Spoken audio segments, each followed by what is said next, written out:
And we're delighted to have with us none other than Maestro Scott Elliott Woodard, who is the music director of the Butler Philharmonic Orchestra and the West Virginia State Orchestra. Scott, welcome to our program. Thank you, Steve. It's great to be here. Good to see you again. Good to see you. And where are you talking from today? Today, I'm talking to you from Teays Valley, West Virginia, near Charleston. Uh-huh. And that's you're active with the West Virginia State Philharmonic, so correct. We can talk about that. Just for those viewers who aren't familiar with your career, you are an internationally active conductor and educator. We want to talk about that. You've conducted throughout the United States and Europe, and you're a prize winner of both the International Conductors Workshop Competition and the International Academy of Advanced Conducting in St. Petersburg. Sounds very interesting. And you were a student of the renowned Russian conducting tradition descendant from Ilya Musin, and we can talk about that. You're also a dedicated teacher, and you currently serve as director of instrumental music at West Virginia State, and your career combines all kinds of leadership and education. You're obviously a conductor, educator, and you have a lot of international artistic collaboration. So quite a background. Now, what part of that can we focus on? Because I'm most interested to know who the gentleman is, Ilya Musin.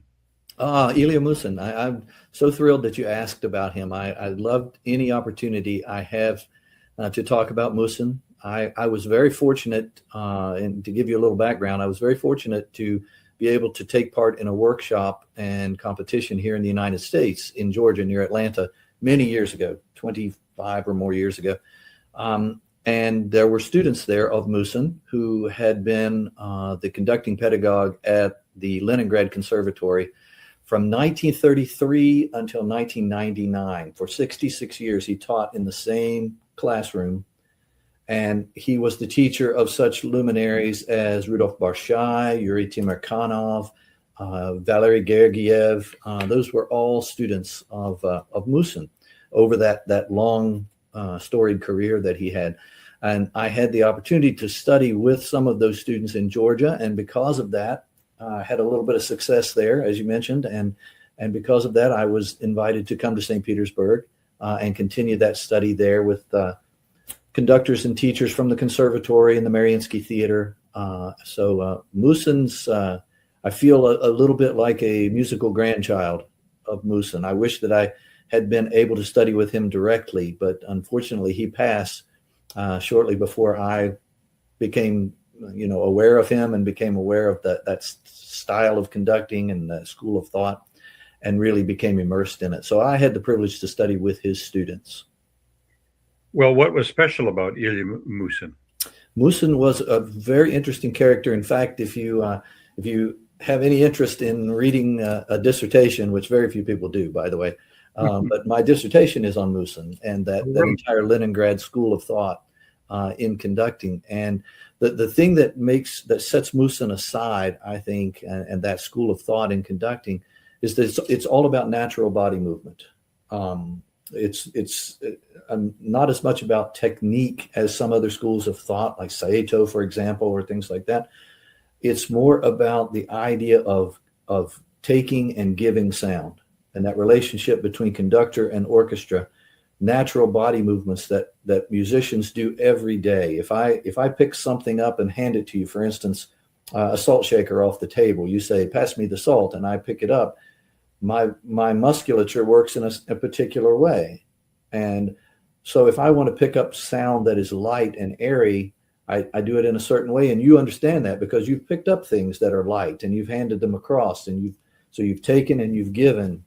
So the entire philosophy of school of thought is very much about making gestures that are immediately understood by the musicians and can be turned around into the sound that you as a conductor are hearing in your head in that split second before sound happens. Does that make sense? Yeah, it's fascinating. Earlier we were talking with David Rowe, and he was talking about his years of mentorship with Seiji Ozawa. He was talking about Ozawa's way of conducting and how expressive he was and how his gestures were of a certain kind. And I wonder if there's a similarity there between Ozawa's way of conducting and Musin, what Musin taught. I think very much so. If you watch Ozawa, he was a very expressive conductor, Muson's entire intent with his school of thought was that great conductors can marry technique with expression. Good, decent conductors can be very technically correct or can be very expressive, but they have a difficult time marrying those two thoughts. Great conductors can marry expression with technique. And that's what Muson was all about. Wow. And clearly you've maybe not modeled, you've learned from that school. So when we see you on the podium, we're reaching back into earlier time in Russian music theory. Indeed. I mean, it's a wonderful legacy. He was, early in his life, he was an assistant at the Leningrad Philharmonic. He and Mariinsky were the assistants. And unfortunately, Muson never joined the party in Russian politics. He was Jewish, which was a real issue for him in that society. And unfortunately, he never really got to the point where he had an orchestra of his own that he could call his own. And so he decided that I will spend my life teaching this art of conducting. And so some of the greatest conductors in the world came through his studio. And something interesting I find about Muson, if you look at other teachers of conducting, you also often see conductors who come out looking exactly like their teachers when they conduct. Muson was very much against that. He wanted that naturalness to come from you. He never wanted his students to be clones or to be imitations of him. So when you see Muson's students, there are still many of them conducting in the world, you see a very different individual on each, but all with that same underpinning of technique and expression becoming one. And maybe there was something else that he imparted, and maybe there's no connection here, but when I hosted that concert you gave that featured the Eroica, now it was the Butler Philharmonic, and I didn't expect it, frankly, to be, on a level with any of the major orchestras. Who would? I mean, it's a small regional orchestra. The musicians are professional, all very good. But as you know, I was just flabbergasted by the sound that you got. I mean, you couldn't distinguish that performance from any orchestra, really, that I've ever heard. Is there anything in the study there that helped you not only learn how to be expressive with your arm, but also how to bring that kind of a sound out and get such a mature sound? I was flabbergasted. Well, first, thank you so much. I appreciate that. I'm so in love with that orchestra. They work so hard. They're such talented musicians, and there's a degree of trust between us. Me from the podium, I trusting them, and vice versa. And that's a big part of it. But yes, I think the Muson technique plays into this entire thing, because Muson always encouraged his students to become a picture of the sound that you wish to hear. A picture of the sound. Yeah. So when you are conducting and you're communicating, conducting is communicating. When you're communicating with the musicians, it's much easier for them to interpret what you want to do if your entire being is involved in the process. It's not just your hands. We often think, well, the stick is important, but you want to hear a particular sound, that bipolarness of Beethoven in the Third Symphony. If you want to present that kind of sound, you have to present that kind of picture, and the musicians know immediately what you're asking for, and they respond in kind. So it's an amazing give and take, and I keep using those words, but that's really what conducting is in my mind, and I'm sure in Muson's was as well. Even the teaching of gestures, it's about giving and taking. There's never any putting down of sound. The old style of conducting that became very popular in the 19th century, what we call the batuta, so the striking sound of conducting. Musicians don't really respond well, in my opinion, to it, because they don't. If you just put your hand down in the sound, well, then you have to restart that hand to move it again, and there are so many confusions going on in the moment. If you're picking up sound, giving sound, it's much more fluid, and it fits very well into the idea of how emotional Beethoven how emotionally Beethoven can turn corners in an instant. Yeah, he certainly can. Yes. Fascinating. Tell us a little bit about the Butler Philharmonic and what your mission is and what the future holds out for this really very, very terrific orchestra. Thank you so much. I agree. They're a wonderful bunch. They make me look very good. But we're excited that we will begin in September with our 75th anniversary season. This will be our Diamond Jubilee season. We've been in the community for 75 years, over the years with different names. The orchestra started as the Hamilton Symphony Orchestra 75 years ago, and it became the Hamilton Fairfield Symphony and expanded its footprint. And shortly before I came on board, it became the Butler Philharmonic Orchestra. So our footprint is the entirety of Butler County. And for all those 75 years, the mission, the vision of the orchestra has been the same. And I'm so proud to be part of it. But the idea is great music in your own backyard. That's our catchphrase, our buzz phrase. And it was kind of you to say that you felt like that it was a performance that ranked with some of the finer orchestras around, because that's our goal. Our goal is to bring that great music and great repertoire, but great quality of performance into the backyard of Butler County, so that folks who aren't able to travel far distances or don't desire to travel far distances can have a similar experience by coming to the Butler Philharmonic. So it's that great music in your own backyard is something that I take is very dear to my heart. Now tell us about this. Kind of relates that you're very involved with Anna's project with Sound Espressivo and Cole Orchestra. How did that all develop? That developed just a few years ago, and I became aware of Anna's program through another individual in the music community.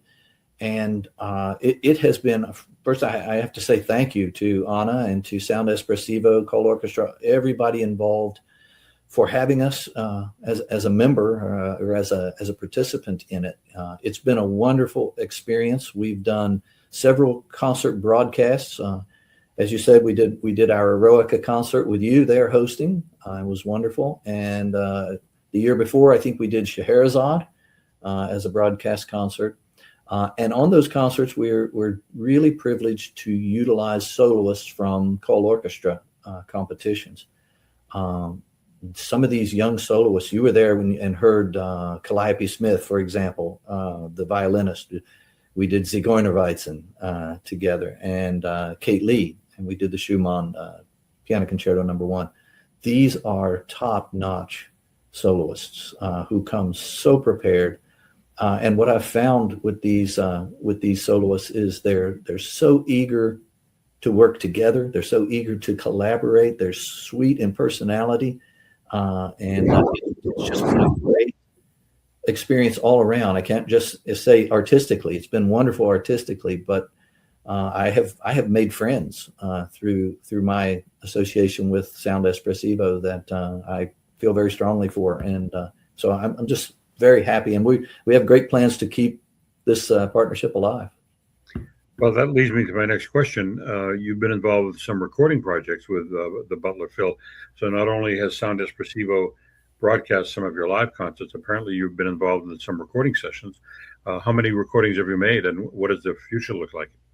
Actually, we've done one recording session. Well, we did a day of recording in 2 sessions. So I guess I should say we did 2 recording sessions, but we intend to continue to do this. It's a wonderful opportunity for soloists to be recorded and have that audio video calling card out in the world when they're trying to advance their careers, and we're so happy to be a part of that.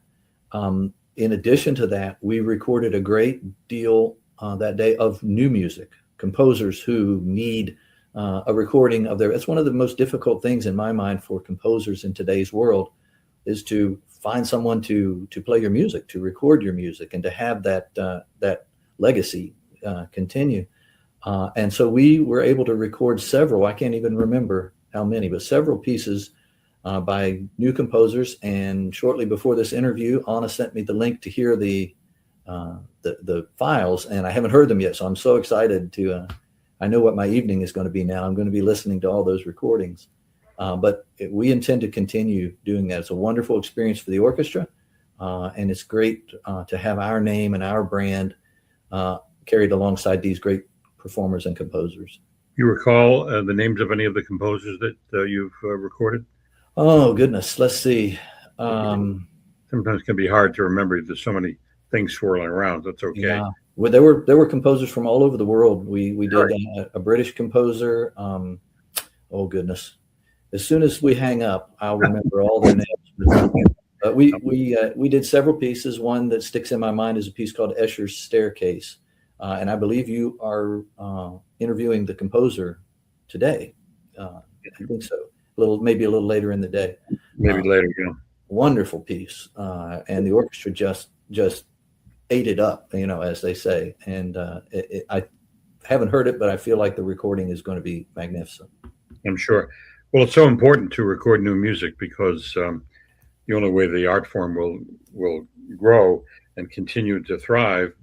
But I must say it's very difficult for any composer to break through and to become part of the canon. If you think about it, you could probably count on the fingers of a couple of hands composers who since say 1975 have become a part of it's not very many. Yes. So they're fighting a lot. They're fighting the fact that audiences just aren't used to new music. It's I remember a concert that Daniel Barenboim gave many years ago in Chicago, and it was a piece by Elliott Carter. And it was a piano. It wasn't really a piano concerto, but it involved the piano. And before it came out, before he performed it, he came out and he talked. Barenboim did, and what I still remember, he said, "Now I want you to listen to this phrase in the violins that's so lyrical. He's so lyrical, so expressive. I want you to play that, boys." And the audience is thinking, "Wait a minute, this is Elliott Carter. How could it be lyrical?" And it was. And as soon as you start to change your oral viewpoint or what you're not used to, and just accept it a little bit, suddenly, yes, it was lyrical, and it's quite beautiful. But it's never played on the radio, so nobody ever gets it on the radio, and much new music isn't played in the concert hall. So, bravo to you. Thank you. I feel a real obligation to living composers to be a vehicle to get their music out there, and it's up to the listener to decide if this is for me or not for me. But I feel that obligation. I often say to people when they say, "Oh, you're playing something new," and well, someone had to play Beethoven during his lifetime. He was a new composer at some point in time. Well, he was quote unquote a madman. He was right. He was declared nuts. Yeah. So I enjoy very much premiering works or recording them for composers, and I think the Butler Phil feels that way as well. The other orchestra in West Virginia, my West Virginia State Philharmonic, has recorded a few brand new pieces and premiered some works as well. There's a wonderful composer named Matthew Jackford that I have commissioned several pieces from. He's writing a piece for our 75th anniversary season right now. And I was able to premiere one of his pieces at the Kennedy Center a few years back in 2019. So it's just a wonderful experience all around to bring new music to light. Now, in a way, when you're performing the music, I'm talking about you're acting as an educator, but you also have an active career just in education in general. And that's, I gather, mostly at Virginia State. Are you doing a lot of teaching there? West Virginia State, yes. I've been there for about 20 years, and my career there has taken me, all over the university strata, if you will. I've spent time in administration. I was at one time vice president for academics at the university and that kind of thing. But, music is my heart and my soul, and so I've always been a teacher. I was one of those strange individuals who knew about junior high school on that I wanted to be involved in teaching in some way. And so actually, when I graduated from college with my undergrad degree, if you had asked me that day, I would tell you I would have retired as a high school band director. That was my goal. And for about 20 years, I did exactly that. And studied conducting. Orchestral music had always been my first love. I always played in the orchestra as a trumpet player, and had a wonderful teacher of conducting. When I finally decided that, my place is in the orchestra world, I began to study with a man named Paul Balshaw, Dr. Paul Balshaw. And Dr. Balshaw allowed me to conduct his orchestra at the university. And I was the first student that was ever allowed to conduct his orchestra. And I thought it was a great privilege. And he came to me at one point and said, if you want to do this, I think you can. You need to participate in workshops and competitions. You need to network and get your name out there and be successful that way. I didn't want to do that at all, so I turned him down. And he was very polite about it, and came home one day after that conversation, maybe a week later, to find a letter in my mailbox. That's when we actually received letters in the mailbox. I remember those days. Yeah. And a letter from the International Conductors Workshop and Competition in Atlanta telling me I had been accepted. So without my knowledge, Dr. Balshaw had entered me in this competition.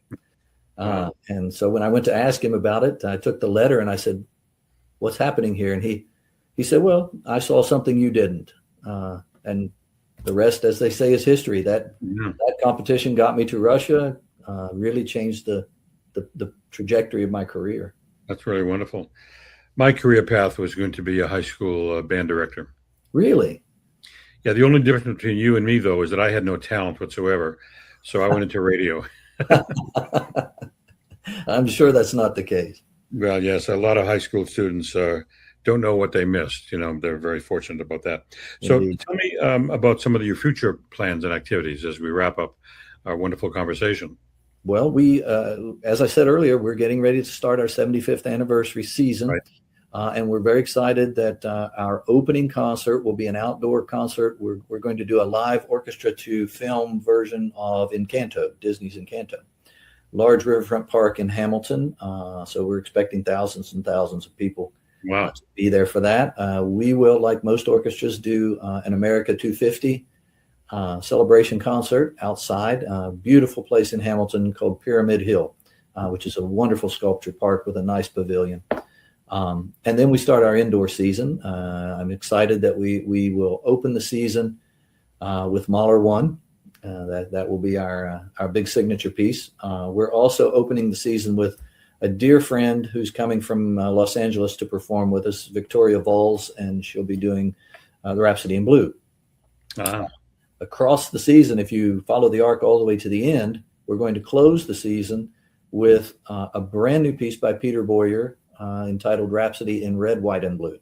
So it was written as a celebration of the 100 years of the Rhapsody, and the initiative was to find an orchestra in each state, 50 states, that would perform this piece. And so we are the Ohio Orchestra. So we're going to open with Rhapsody in Blue, and we're going to close with Rhapsody in Red, White, and Blue. Great. Across the season there, we're going to do some amazing things. Hindemith Symphonic Metamorphosis is on our schedule for this season. The orchestra in West Virginia has a full season as well. I'm doing a podium exchange with the Rapides Symphony Orchestra in Louisiana. So I'll be traveling there in October, and their conductor will be coming to us to conduct Schubert with us, the Unfinished, and the Pakhmatova trumpet concerto. So there's a lot of good music coming up over the year, and I'm just so happy to be involved in all of it. Well, just to wrap up, there's a lot of good music happening at orchestras, both small, medium, and large, all over the country. People don't realize how in depth, and the Butler Philharmonic is a perfect example. Not everybody is familiar with the Butler Philharmonic, but as I said, when I heard that Eroica Symphony, I'm saying, well, this is as good as anything you would want, and it speaks to the depth of orchestral music, certainly in the United States. People think it's always going away and dying, but it isn't, and the audiences are there. And you're the epitome of what's great about this music in this country. Well, thank you so much for saying that. I appreciate it. It's a very arts-centered community, and there's as I said, great sculpture parks.